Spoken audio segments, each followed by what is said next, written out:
नमस्कार दोस्तों, आप सभी का फिर से एक नए वीडियो में स्वागत है। आज की वीडियो हम बात करने वाली जो भी न्यूली ज्वाइन जीडीएस ज्वाइन करना चाहती है जीडीएस में, उन सभी की सैलरी ज्वाइन करने के बाद कितनी होने वाली है, क्या नहीं, जो भी टीआरसी होता है, इंसेंटिव होता है, कमीशन होता है या डीए होता है, वो सभी जानकारी इस वीडियो में डिटेल्स में जानेगी। जो भी जीडीएस न्यूली ज्वाइन होती है उनकी सैलरी कितनी मिलती है, क्या नहीं, जीडीएस एबीपीएम बीपीएम या डाक सेवक पदों के लिए सैलरी कितनी होती है, वो भी डिटेल्स में जानेगी। इसलिए वीडियो जरूर एंटर देखिए और लास्ट में ये बताने वाला हूँ कि जो भी कमीशन आता है, यानी कि आरपीएलआई पीएलआई जो भी अकाउंट ओपन करती है उनका कमीशन क्या होता है, इंसेंटिव कितना मिलता है, यानी कि सैलरी बढ़ जाती है क्या अलावा आती है, वो सभी जानकारी, क्या डीए कितना परसेंट से बढ़ जाता है, इंक्रीमेंट कितना परसेंट से लगता है, वो सभी जानकारी डिटेल्स में इस वीडियो में जानने वाली है। इसलिए इस चैनल पर नए हो तो जल्दी जाके सब्सक्राइब और बेल नोटिफिकेशन ऑन करें, क्योंकि मैं भी एक जीडीएस बीपीएम पद पर सिलेक्टेड हूँ। इसलिए जो भी आपको इन्फॉर्मेशन बताता हूँ वो मेरी एक्सपीरियंस से बताता हूँ और कोई भी फेक नहीं बताता। तो चलिए दोस्तों,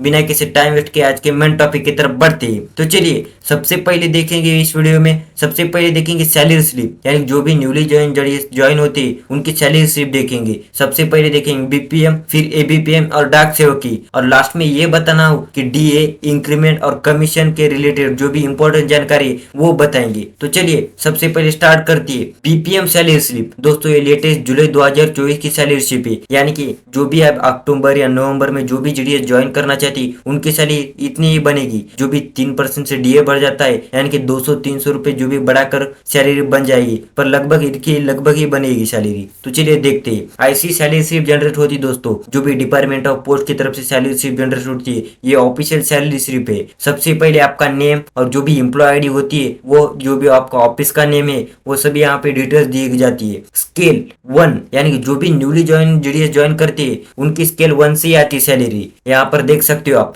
अर्निंग, अब बात करेंगे टीआरसी, यानी टीआरसी नहीं, यानी कि टीआर कंटिन्यू, जो भी टाइम रिलेटेड कम्युनिटी अलाउंस होता है कंटिन्यूटी, उसका मतलब यही है कि बेसिक पे 12,000 रुपए होता है। बीपीएम का बेसिक पे जो भी न्यूली ज्वाइन होता है बीपीएम पद के लिए, उनका बेसिक पे 12,000 रुपए होता है। और अभी डियरनेस अलाउंसेस, यानी कि डीए, जो भी महंगाई भत्ता होता है, वो 50% से चालू है। अभी जुलाई में बढ़ाकर 3% से बढ़ा दिया गया है, यानी कि 53% हो गया है। वो मिलेगा अक्टूबर नवंबर से, वो 53% से डीए के साथ सैलरी मिल जाएगी। पर अभी फिलहाल 50% से डीए चालू है, यानी कि 6,000 रुपए। ऐसा ही मिलाकर कुल मिलाकर 18,000 रुपए होते। और जो भी ऑफिस मेंटेनेंस, यानी कि ऑफिस का रेंट आता है, वो 500 रुपए अलग दिया जाता है, यानी कि एक ही सैलरी में 500 रुपए रेंट दिया जाता है। खाली बीपीएम के लिए रेंट दिया जाता है, जो भी ऑफिस मेंटेनेंस का होता है अलाउंसेस, वो ऐसे ही कुल मिलाकर 18,500 सैलरी हो रही दोस्तों। और जो भी ईडी जीएसटी कट कर 250 रुपए कट जाती है, ऐसे ही मिलाकर आपकी सैलरी 18,250 बन जाती है। मेरा एक पीएलआई है, उसकी वजह से वो कट हो जाती है। नहीं तो जो भी न्यूली ज्वाइन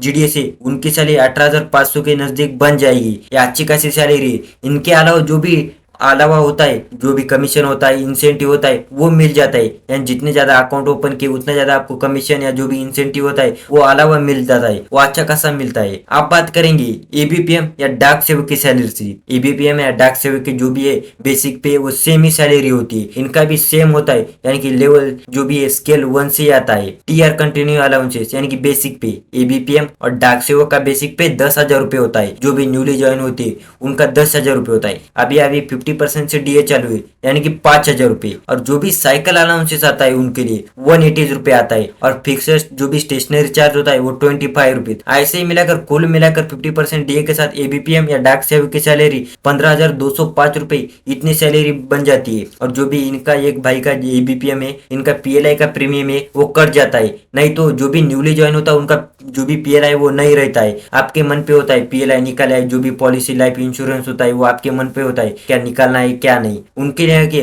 उनकी इन हैंड सैलरी यानी कि 50,000 के लगभग जाती है एबीपीएम और डाक सेवक की सैलरी। उनके लिए भी अलावा जो भी है होता है कमीशन, इंसेंटिव, उनके पास जो भी डिवाइस या एम्प्लॉय आईडी जनरेट होने के बाद जो भी डिवाइस दिया गया है उससे वो अकाउंट ओपन कर सकते हो और अच्छा खासा कमीशन या इंसेंटिव भी देख सकते हो। तो चलिए आप बात करेंगे जो भी सैलरी होती है बेसिक पे में इंक्रीमेंट कैसा लगता है। तो दोस्तों जो भी हर साल 3% से बेसिक पे बढ़ता है, हर साल आपका जो भी होता है वो 3% से सैलरी बढ़ जाती है, यानी कि बेसिक पे में 3% से इंक्रीमेंट दिया जाता है। मान के चलो 10,000 का 3% नहीं 300 रुपए इंक्रीमेंट हो जाता है आपके बेसिक पे में, और बीपीएम का 360 रुपया, ऐसा 3% से बेसिक पे होता है। और जो भी डीए होता है वो हर साल 2 बार डीए बढ़ा जाता है, 3-3 या 4-4% से जो भी हो डीए बढ़ा जाता है। हर साल 2 बार डीए बढ़ जाता है, जनवरी और जुलाई 2000 या जो भी होता है वहाँ 2 टाइम डीए बढ़ा दिया जाता है। अच्छी खासी सैलरी बढ़ती है दोस्तों। मान के चलो आपकी जीडीएस बीपीएम की सैलरी जो भी होती है 1000 या 1500 रुपए जो भी है साल की बढ़ जाती है, और बीपीएम के 1000-1200 तक जो भी सैलरी है वो बढ़ जाती है, यानी कि हर साल के लिए। अब बात करेंगे जो भी होता है कमीशन, पीएलआई आरपीएलआई जो भी आप अकाउंट ओपन करते हैं उनके 10% फर्स्ट ईयर जो भी आप अकाउंट ओपन किया तो 10% की जितने भी डिपॉजिट करते हैं वो कस्टमर, उनका 10% का आपका इंसेंटिव मिलता है, जो भी कमीशन होता है पीएलआई आरपीएलआई का वो मिलता है। और फिर 1 साल के बाद 2-2% के आपको जो भी होता है वो कमीशन मिलता है। और जो भी आईपीबी कार्ड